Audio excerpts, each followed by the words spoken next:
Hello दोस्तों, आज जिस तरीके से डॉक्टर भीमराव अंबेडकर जी की जयंती को पूरे हर्षोल्लास के साथ में भारत के जो है हर एक कोनों में, हर एक जाति, हर एक मजहब में मनाया जा रहा है, इस तरीके का ये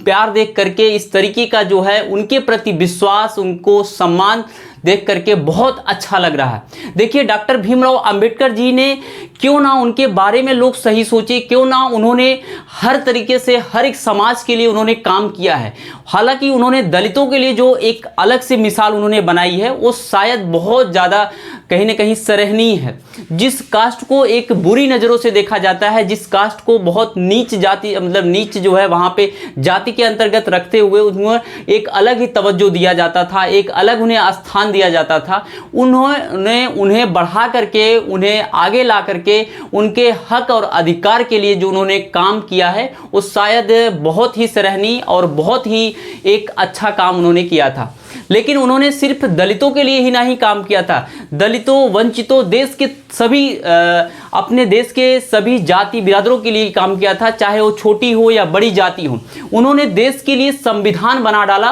क्या ये एक अपने आप में छोटी बात है? देश के लिए संविधान बनाना ये अपने आप में गौरव की बात है, क्योंकि संविधान हमें हर एक इंसान को एक अधिकार देती है, एक जीने की उन्हें एक शैली देती है और जीने के लिए उन्हें अलग अलग जगह पर के उन्हें अलग अलग सेवाएं देती है। संविधान से हम सभी जो है आधारित, संविधान पे हम अपने जीवन को जी रहे हैं। अदरवाइज नहीं तो यहाँ पे जो जाति की एक हमारी विडंबना है ये शायद कभी ख़त्म ही नहीं होती और अभी भी ख़त्म नहीं हुई है, और ये जात की जो विडंबना है आगे भी चलती रहेगी। लेकिन जातियों के बंधन में लोग बंध करके अपने छोटे, अपने उन दलित, अपने छोटे जो सबसे नीचे तलवे पे हैं, जो सबसे नीचे पायदान पे हैं, उन सभी लोगों को भूल जाते हैं अपने आप को आगे आने के बाद। लेकिन उन्होंने संविधान को कुछ इस तरीके से उन्होंने संगठित किया जिसमें हर एक इंसान को समान अधिकार है, चाहे वो बड़ा हो, चाहे वो छोटा हो, चाहे वो अमीर हो, चाहे वो गरीब हो, हर एक इंसान को वही सेम अधिकार उन्होंने दिलाया है। जो एक छोटे इंसान को है वही बड़े इंसान को भी है। उनके काम जो है वो बहुत ही हमारे देश के लिए बहुत ही गौरव की बात है कि आज वो इस दुनिया में नहीं है, लेकिन उनके कामों के बलबूते उन्हें लोग जान रहे हैं, उन्हें लोग श्रद्धांजलि दे रहे हैं और उनके जो है इस जयंती को पूरे हर्षोल्लास के साथ में भारत के हर एक कोनों में मना रहे हैं। चाहे कोई भी लोग हो, कोई भी हो, A to Z हो, हर एक लोग जो है उन्हें अपना आदर्श और अपने देश के लिए उनका योगदान कभी कोई भूल नहीं सकता है, क्योंकि उन्होंने जो काम किया था, उन्होंने फर्स्ट टाइम में देश को आज़ाद होने के बाद से उन्होंने अपने देश के लिए संविधान बनाया था, और जिस संविधान को उन्होंने बनाया था वह 2 साल 11 माह 18 दिन के अंदर में वो संविधान को बना करके अपने देश को समर्पित कर दिया था। 2 साल 11 माह 18 दिन में अपने देश का संविधान बना करके भारत का उन्होंने देश को समर्पित कर दिया था, और उनमें अलग अलग आर्टिकल उन्होंने लेके आए थे जिसे बोलते हैं अनुच्छेद। वो अनुच्छेद उन्होंने ला करके और फिर से सबको वहाँ पे समान अधिकार और समान हर चीज़ें जो उन्हें जीवन जीने के लिए चाहिए वो सारी चीज़ें उन्होंने उनमें मेंशन किया था। आज उसी के दम पे हम सभी जो है एक दूसरे के सामने, एक दूसरे इस समाज में जो है जुड़ करके और यहाँ पे जी रहे हैं। अदरवाइज नहीं तो जो आज के समय में बड़े लोग हैं वो कभी छोटे लोग को जीना नहीं देना चाहते थे और उन्हें अपने बगल में बैठना नहीं देना चाहते थे, और उन्हें अपने बराबर चलने में भी उन्हें बहुत ज़्यादा बुराइयाँ लगती थी। लेकिन ये चीज़ें कहीं ना कहीं आज उन्होंने जो कुछ किया है अपने देश के लिए किया है, इसलिए देश की तमाम जनता, वो नागरिक, उनके प्रति जो एक प्यार स्नेह है वो बहुत सारी चीज़ें, मतलब बहुत सारा उनका जो रिस्पेक्ट है वो और ज़्यादा कहीं ना कहीं बढ़ रहा है। एक तरीके से मैं आपको मानूँ यहाँ पे कि जो यहाँ पे डॉक्टर भीमराव अंबेडकर जी ने उन्होंने 5 ऐसी चीज़ें दी थी जो शायद बेहद इंपॉर्टेंट है। मैं आपको बताता हूँ। पहली चीज़ें उन्होंने क्या किया था, सर्व शिक्षा। उन्होंने सर्व शिक्षा दिया था, शिक्षा का अधिकार उन्होंने दिया था कि मतलब सभी को शिक्षा मिलनी चाहिए, चाहे वो छोटा हो या बड़ा हो, इसको कोई नकार नहीं सकता, कोई आपकी चीज़ें छीन नहीं सकता। उन्होंने इसी बेस पे बोला था शिक्षा वह शेरनी का दूध है, जो इसे पिएगा वो दहाड़ेगा। यानी शिक्षा, आप अगर शिक्षित रहोगे तो शायद आप अपने समाज में उभर करके आओगे, सामने आओगे और अपने समाज के लिए, अपने हक के लिए, यहाँ तक अपने हक के लिए, अपने अधिकारों के लिए आप किसी से लड़ सकते सकते हो, लेकिन जब आप वहां पे शिक्षित रहोगे तो उन्होंने पहला शिक्षा दिया था। दूसरा उन्होंने दिया था सर्व, सभी को जो है वहां पे स्वास्थ्य, मतलब सबका जो स्वास्थ्य है वो सब कुछ मिलना चाहिए, चाहे छोटा गरीब हो या अमीर हो, सभी को स्वास्थ्य सेवाएं मिलनी चाहिए। ये जो बेहद इंपॉर्टेंट है, क्योंकि इंसान अगर स्वास्थ्य सही नहीं रहेगा तो फिर उसकी मृत्यु हो जाएगी, उसका जीवन खत्म हो जाएगा, इसलिए उन्होंने ये चीजें दिया। तीसरा चीज उन्होंने दिया था वोट का अधिकार, जो वोट हर किसी इंसान को, चाहे वो छोटा हो, गरीब हो या अमीर हो,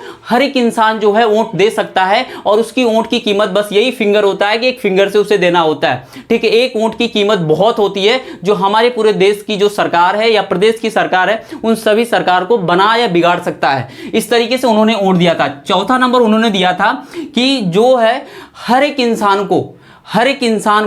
एक जगह, हर एक महफिल, हर एक समाज में खड़ा हो सकता है, वो हर अपने अधिकार के लिए वहां पे वो लड़ सकता है। तो ये चीजें जो है, ये ऐसा नहीं कि कहीं एक इंसान खड़ा हो सकता है दूसरा नहीं खड़ा हो सकता, ये सारी अधिकार तो खत्म कर दिए थे उन्होंने। और उसके बाद उन्होंने पांचवा नंबर दिया था कि आप बिल्कुल आजाद हो और आप किसी भी जात बिरादरी से शादी कर सकते हैं, या किसी भी जात बिरादरी में आप रह सकते हो, या किसी भी जाति पक्षता की जो बात होती है उन्हें वहां पे उन्होंने उसे खत्म कर दिया था। इसीलिए उन्होंने एक ब्राह्मण जात की पुत्री से उन्होंने शादी भी किया था, क्योंकि यहां पे जाति का मतलब नहीं है, अगर हमारा देश एक है, हमारा राष्ट्र एक है और हम सभी को भी एक ही रहना चाहिए। जातियां मायने नहीं रखती है, क्योंकि जातियां हमेशा एक दूसरे को तोड़ती हैं और जो एक दूसरे के प्रति नफरत फैलाती हैं। ठीक है, वो पहले के समय में जातियां बनाई गई थी, आज उसी के बेस पे हम लोग जी रहे हैं, लेकिन एक जातियां जो है वो कहीं ना कहीं किसी एक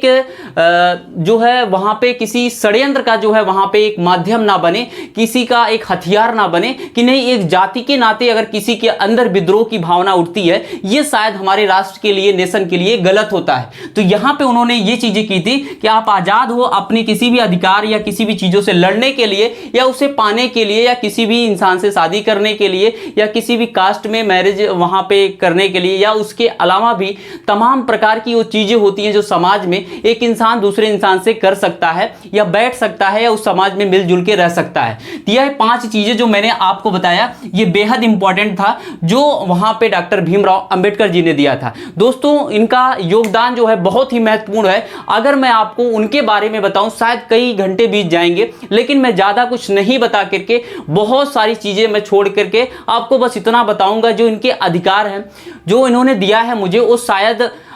उसी के बेस पे हम सभी आज जीवित हैं, और साथ साथ में आने वाले समय में हमारे लिए वो भी और अच्छा रहेगा। अगर जब तक ये हमारा संविधान रहेगा तो हम सभी सुरक्षित और अच्छी अपनी जिंदगी जी सकते हैं, और अपने अधिकार और जो है चीज़ों के लिए लड़ सकते हैं, और अपने समाज में एक स्थान हम वहाँ पे ग्रहण कर सकते हैं। लेकिन मैं आपको बता दूं, उनका एक स्लोगन था, शिक्षा वो शेरनी का दूध है, जो पिएगा इसे दहाड़ेगा। इसलिए उन्होंने शिक्षा पे जो है बहुत ज़्यादा जोर दिया था, और शिक्षा आपको हर एक इंसान को लेना चाहिए, चाहे वो बड़ी कास्ट का है या छोटा कास्ट का। उससे मतलब नहीं रखता कि छोटी कास्ट का अगर कोई व्यक्ति है या बड़े कास्ट का कोई व्यक्ति है तो वहां पे उसे शिक्षित, हर एक इंसान को शिक्षा लेना चाहिए। शिक्षित रहोगे तो आपके दिमाग में बहुत ऐसी सारी चीजें, चाहे वो जाति बिरादरी को लेकर के हो, भेदभाव हो, चाहे वहां पे अलग अलग तरीके की जो बातें होती हैं, वो सब चीजें आपके दिमाग पे नहीं रहेगी। आप जागरूक रहेगो और आप अपने हक और अधिकार के लिए समाज में एक दूसरे से लड़ सकते हो और उसे आप पा सकते हो। बस दोस्तों, मैं वीडियो को इससे फिनिश करता हूं। वीडियो अच्छा लगा हो लाइक करना, शेयर करना और चैनल को सब्सक्राइब करना। Thank you.